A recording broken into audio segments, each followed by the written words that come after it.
Hello everyone, another review today. So of course I have a backlog of books that I've read in the past and like to get on the channel, and this is one of them. Should have reviewed this quite a while ago, in fact. I read this several years ago now. Diogenes the Cynic, Sayings and Anecdotes of Other Popular Moralists. Some of you may know that I have a perennial fascination with Diogenes, a philosopher, or perhaps we could call him an anti-philosopher. Let's find out why. Diogenes the Cynic is best remembered today for having lived in a storage jar and walking the streets with a lamp in daylight, looking for an honest man.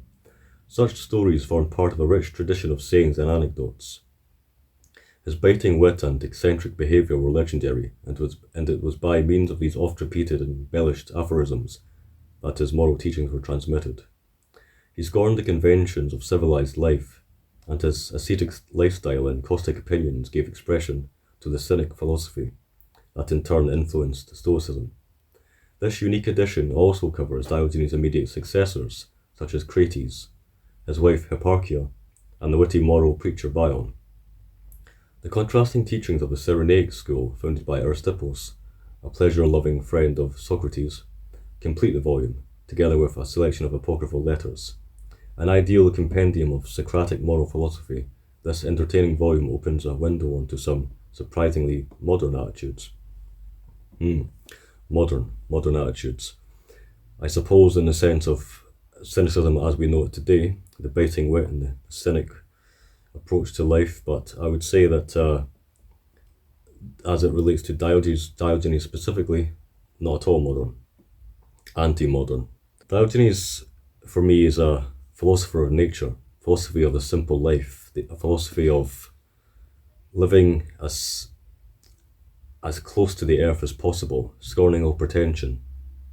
And for me, as I say, I've always had a deep appreciation for his teachings, although my interest in him wanes. I became less engaged in his thinking, his promotion of animality, his promotion of hardship and asceticism, living as close to the animal state as possible. So Diogenes, I suppose that's what makes him interesting for me. I continually come back to him and think about him. And of course, some of you may know that I have a painting on my wall by Jerome, which I look at every day just by virtue of the fact that it's right in front of me, this large canvas. But before I get into the book, I want to read you an excerpt from Émile Cioran's A Short History of Decay. Émile Cioran is a philosopher that I read some years ago now, and another figure that I have a kind of a love-hate relationship with. Émile Cioran being somewhat of a pessimistic, dark philosopher, and I often at odds with that kind of thinking. But there is of course value to be taken from that. Cioran is a kind of an anti-philosopher. He scorns sophistry and things like this. And for that reason he sees value in the lived teachings of Diogenes. So this is an excerpt from Cioran discussing the life of Diogenes. And indeed he vanquished men, as no one else has ever done, with weapons more dreadful than those of conquerors. Though he owned only a broom, the least proprietary of all beggars, true saint of mockery. By a lucky accident he was born before the cross made its appearance.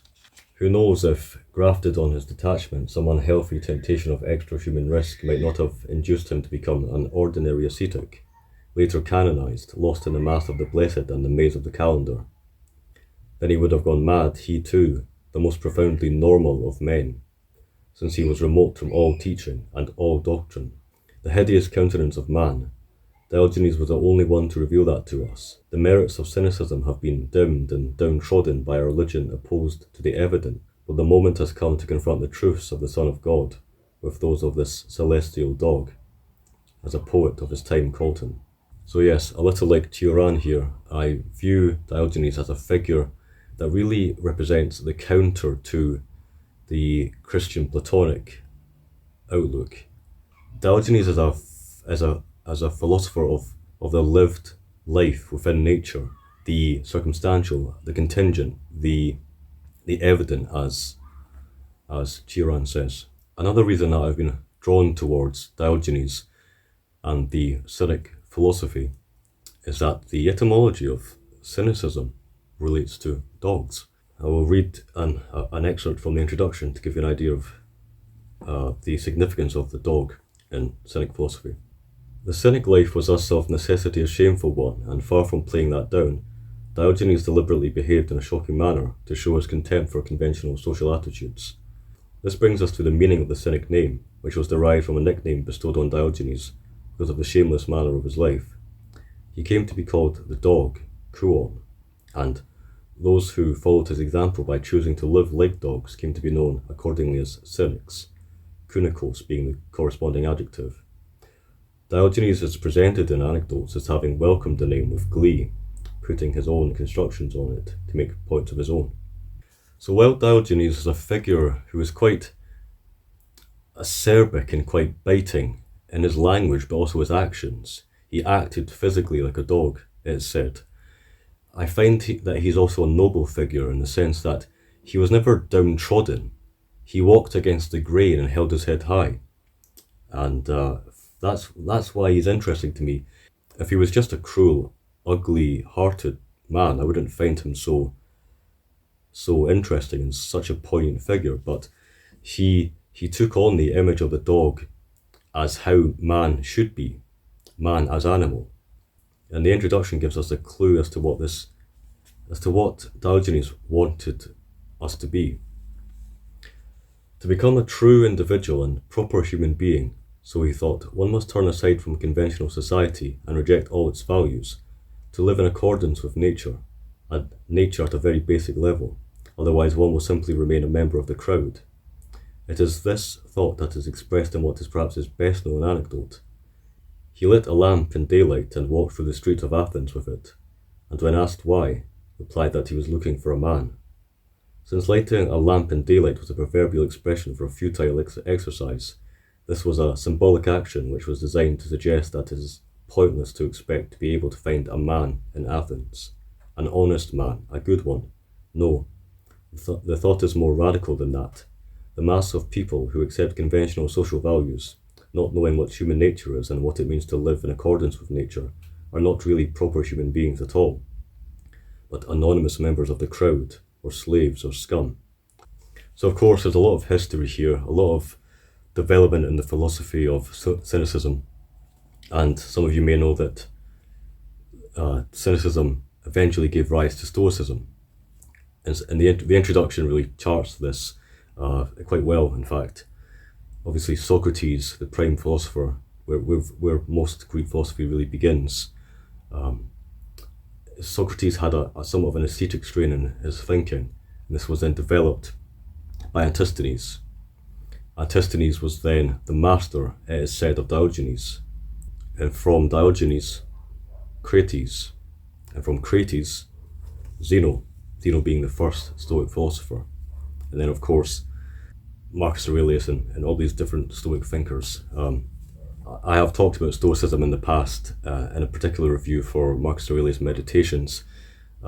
There is that life of hardship and simplicity that is shared with cynicism, but I find cynicism more valuable in that it concerns itself less with metaphysics, and there's no baggage there.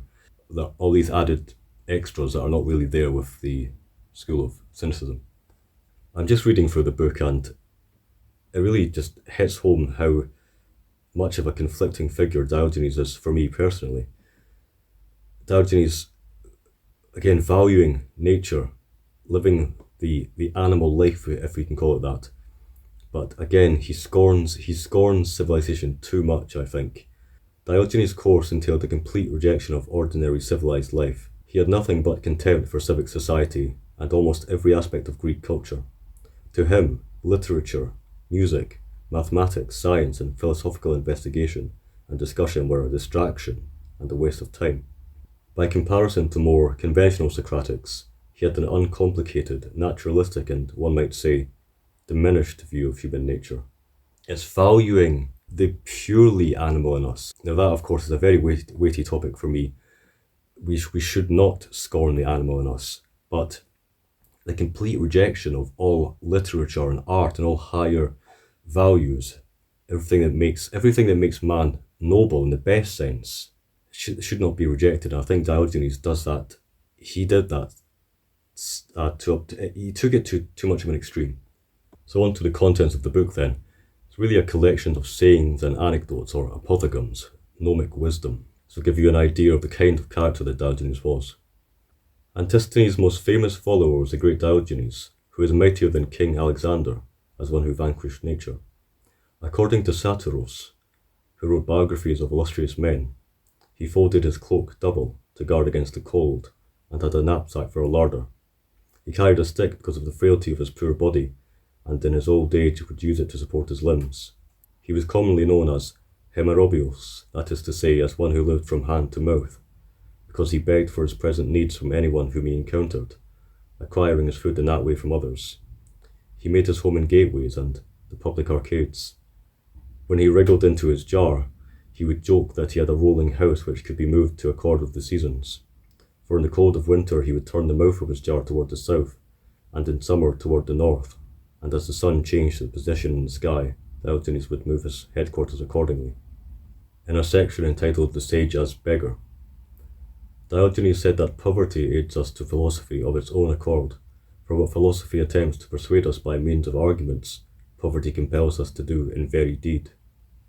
In a section entitled "Self-Characterization," the true man in the crowd, he would call human beings only those who have a knowledge of what is truly human, just as those who have a knowledge of grammar are grammarians, or of music are musicians. In a section entitled "Striving Against the Current," he walked into a theatre against the flow as everyone was streaming out, and when asked why he was doing so, replied, "Why, this is what I seek to do my whole life through." In a section entitled "A Shortcut to Philosophy and Virtue," and a sub-section "Useless Culture," an astronomer was drawing a diagram of the stars in the marketplace and saying, "These are the wandering ones." "Oh no, you wretch," cried Diogenes, "it's not those that are roaming astray, but these people here, who are standing around you and gazing at you as if you had just come down from the sky." Again, scorning everything that is not earthly and immediate and present.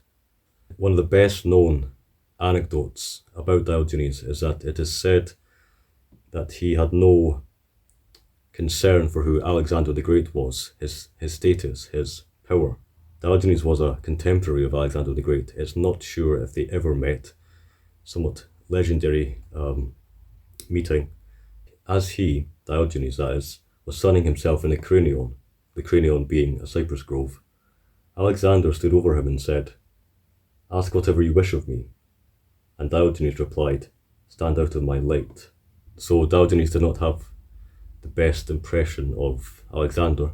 However, it is said that Alexander, in another anecdote, was so impressed by Diogenes that he actually remarked to his friends, "If I were not Alexander, I should be Diogenes." On death and burial.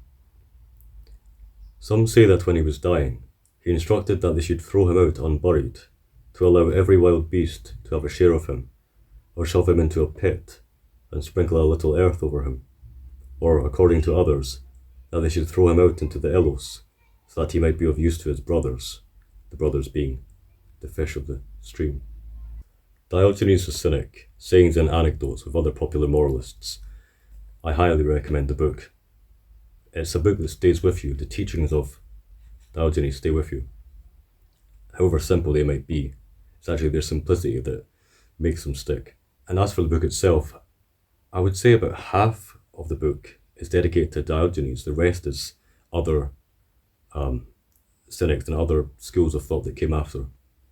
There's a lot in here that I've not discussed. Many, many different figures and historical movements and things. The notes are, of course, very, very comprehensive. In fact, I can't recommend this book highly enough. Diogenes the Cynic.